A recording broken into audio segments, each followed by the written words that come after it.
வீரத்தின் விதை. பாண்டிய நாட்டின் மதுரையை ஆண்டு வந்த நெடுஞ்செழியன் காலத்தில் சிற்றூர் ஒன்றில் வாழ்ந்த வீரன் வல்லவன். அவன் தந்தை பகைவர் படையெடுப்பில் வீரமரணம் அடைந்தவர். வல்லவன் சிறுவயது முதலே வேல் எறிதல், வாள் வீசுதல், குதிரையேற்றம் என அனைத்து போர்க்கலைகளிலும் தேர்ச்சி பெற்றவன். ஒருநாள் அவன் ஊருக்கு வந்த பாணர் ஒருவர் பாடிய புறநானூற்று பாடல் ஒன்று அவனை பெரிதும் பாதித்தது.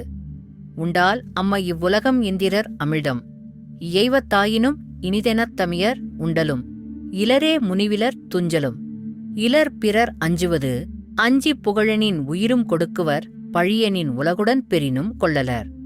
இந்த வரிகள் வல்லவனின் உள்ளத்தை உலுக்கின. தனிமனிதனாக இருந்தாலும் நேர்மையுடன் வாழ வேண்டும், பிறர் அஞ்சுவதற்கு அஞ்சி வாழக்கூடாது என்ற கருத்து அவனை ஆட்கொண்டது. சில நாட்கள் கழித்து அவன் ஊரை நோக்கி வடநாட்டு கொள்ளையர் கூட்டம் வருவதாக செய்தி வந்தது. ஊர் மக்கள் அச்சத்தில் உறைந்தனர். ஆனால் வல்லவன் தன் வீரத்தோழர்கள் சிலரை திரட்டி கொள்ளையரை எதிர்கொள்ள முடிவு செய்தான். நாம் பலர் அல்லர், ஆனால் நம் மண்ணை காக்க வேண்டியது நம் கடமை என்று கூறி தோழர்களை உற்சாகப்படுத்தினான். இரவு நேரத்தில் கொள்ளையர் கூட்டம் ஊரை நெருங்கியது. வல்லவனும் அவன் தோழர்களும் மறைந்திருந்து திடீர் தாக்குதல் நடத்தினர். அவர்களின் வீரமும் தந்திரமும் கலந்த போரில் கொள்ளையர் கூட்டம் முறியடிக்கப்பட்டது. இச்செய்தி மதுரை மன்னன் நெடுஞ்செழியனின் காதுக்கு எட்டியது.